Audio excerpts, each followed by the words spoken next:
And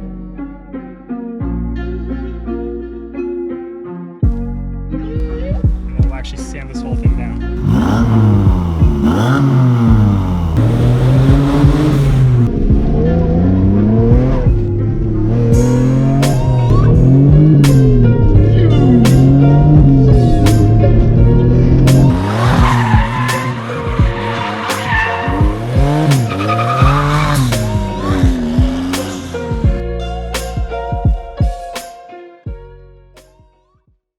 Okay, so now we're gonna start working on the exhaust system. We're gonna start from the rear since we're waiting on some stuff to arrive here to be delivered. So let's see how the Porter mufflers will fit on the back here. So again, we have 2 Porter mufflers. This is kind of the layout that I'm gonna go with. 2 mufflers, 4-inch tips, and then a Y pipe here, and then a center pipe that goes down to like a cat or a resonator. I'm not sure what I'm going to do, or just might just have a straight pipe. But basically, to make a Y pipe here, we got 2 3-inch 90-degree angles that I cut straight down the middle, and then that way we have a basically pipe, mid pipe there, and then joins 2 mufflers. I'll need 2 more 90s on each side, and add the 4-inch tips, and that should replace this big hole thing. And then all we got to do is just add hangers and we'd be good. So I positioned the mufflers up in here and then taped them. And then basically I just started welding a flex pipe and then a V-band. And then basically this is going to be the new exhaust. I just got to get the tips made, but that's basically it. And then from there, I just got to connect my mid pipe and then connect the 2 down pipes, maybe do an X pipe, something in there. And that should take care of it. Right.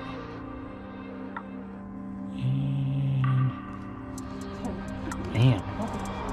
Okay, so here we have the Mazda RX-8 drive shaft, and then here we have a Infinity G35 drive shaft, which is the same input shaft for this CD999 transmission that we can use. The problem is we need to get a custom drive shaft made for this, and we're kind of short on time.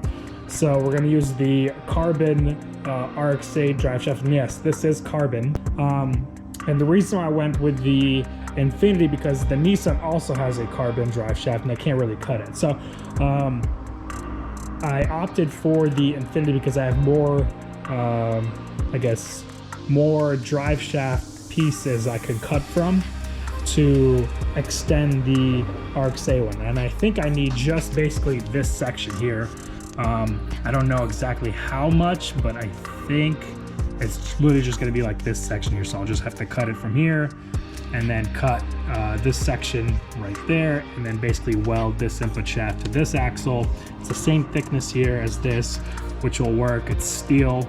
This part is steel, so I can weld it, and we're going to try to keep it balanced. Of course, first what we're going to do is go underneath the car. We'll cut this, go underneath the car, and then figure out exactly how long we need to make it. Here is the Mazda RX-8 carbon drive shaft. All I do is, like I said, extend this piece here to the length that I need to work with this engine and transmission combination. So again, this is the Nissan CD999 like 350Z, G35, G37 input shaft that I cut, and basically I kept cutting. I really should have gotten a bigger drive shaft section and welded it, but like I said, I'm out of time, so I just spliced in 2 more pieces between the original Mazda RX-8 drive shaft, welded it together, tried to get it as perfect as I can, not ruin the balance, and this should be fine. Eventually I have to get a custom one made, but for now, this is exactly what I need to get the power down to the rear wheels. In order to use the CD999 slave cylinder, which is this, I needed to basically make my own line for the clutch. If you get a motorcycle line, banjo fittings, you just connect it here for the banjo. Run the line to this slave cylinder and then just bolt this to the transmission. So we've started the electrical wiring on this engine, plugging in the coil plugs and just kind of going down the line, make sure all the sensors are plugged in, and then figure out how to get power to the Maserati / Ferrari engine ECU, and then from there give power to the Mazda ECU. A matter of connecting all the wires and giving it a crank and seeing what happens. And this is the rotary engine wiring. So we need a couple things to basically make the Mazda think it's still running a rotary. So for that, we'll need the coolant temp sensor to operate the fans, and then some of the cluster stuff. And we'll need the eccentric shaft sensor, which basically will do the RPMs, and then some grounds, and I think that's it. It's pretty straightforward. So we got to remove some of these wires, some of these plugs to make things a lot cleaner. So the first thing we're going to do is, when we're looking at the wiring diagram, we don't need A. So the first thing we got to do is remove plug A.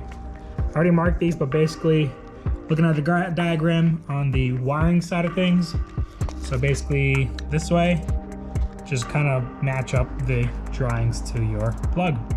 So we'll remove all of A first from this wiring diagram, and then we're going to move a lot of the pulled wires from B, but the only ones remaining from B are going to be these 4 wires.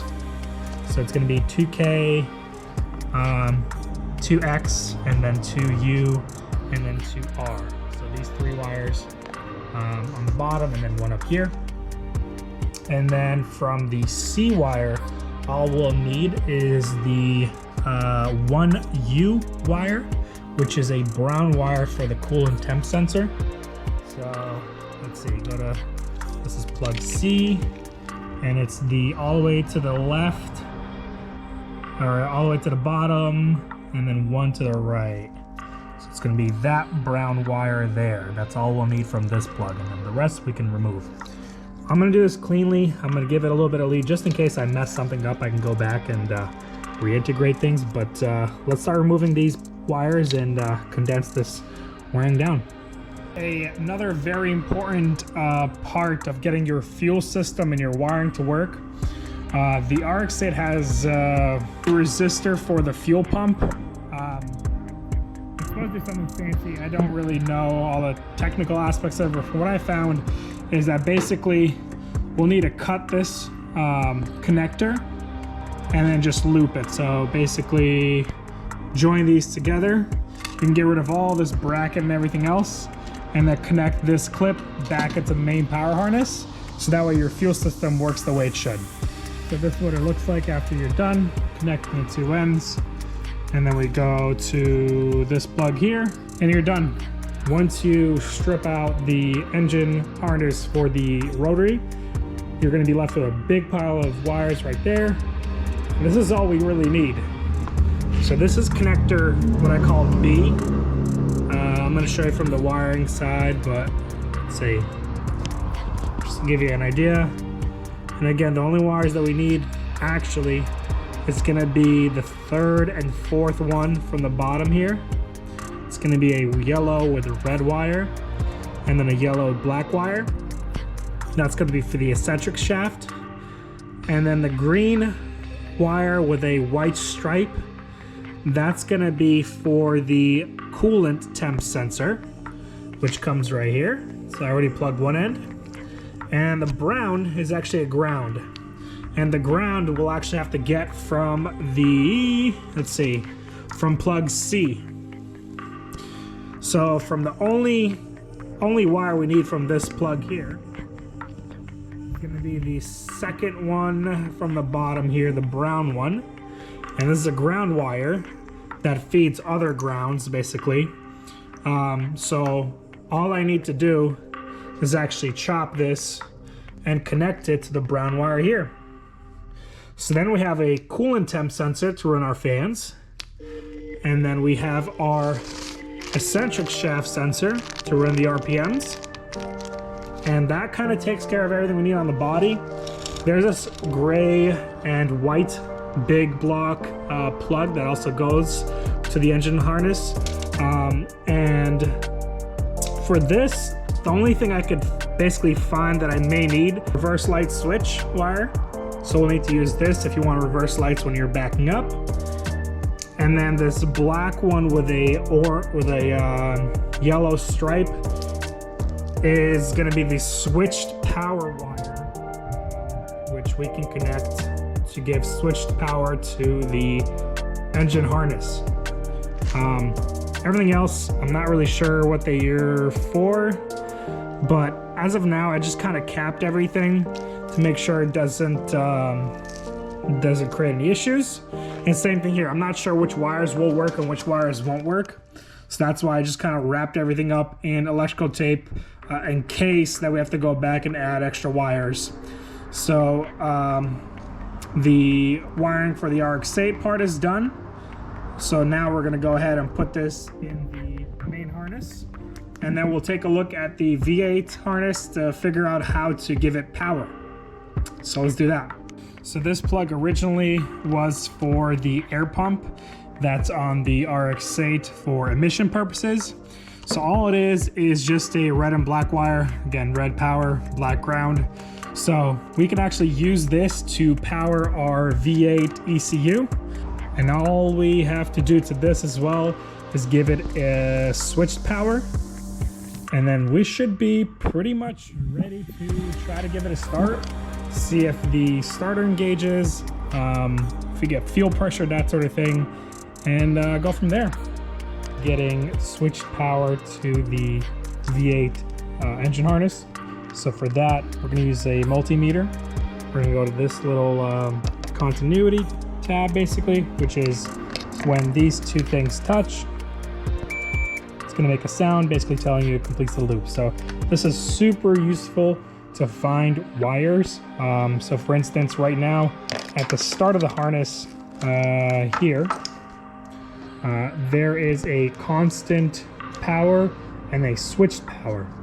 The switched power is going to be this center wire here, and I have to find it. I have to tap into this wire to connect it to the fuse box. So I don't want to splice in here.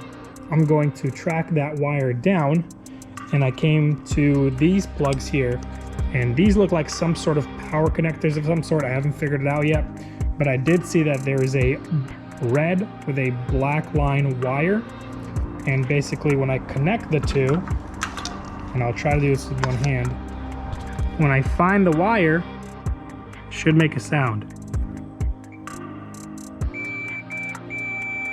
So there it is. So this wire here is the same as this wire here. So I'm going to tap into this one. I'm going to cut this one out. And now I know that this wire needs to go to my switched power wire that goes to the fuse box. So when I switch the key on, that'll give it power to the ECU. So now we have to find the constant power and basically go down the list and give power to all the wires that the ECU needs for the V8.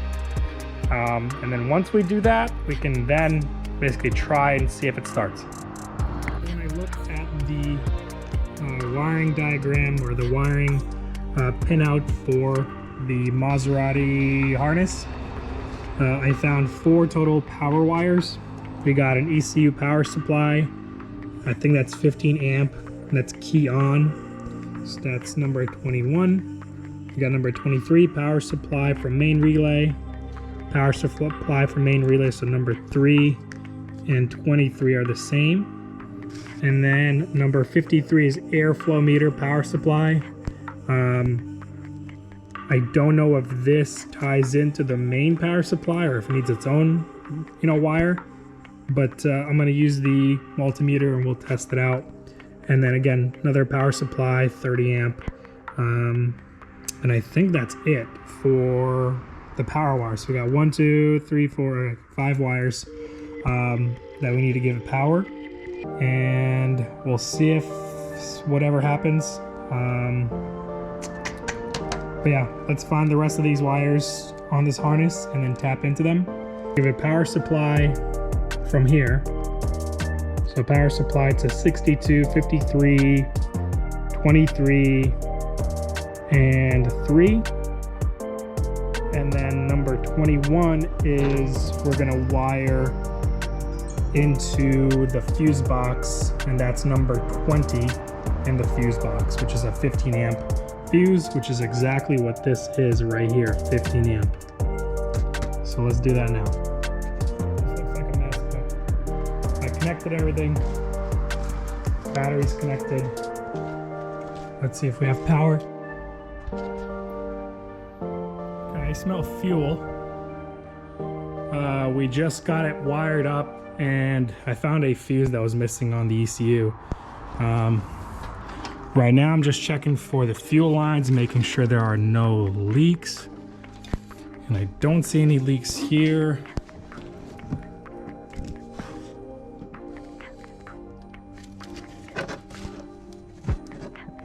I do see a leak on the line though, right there.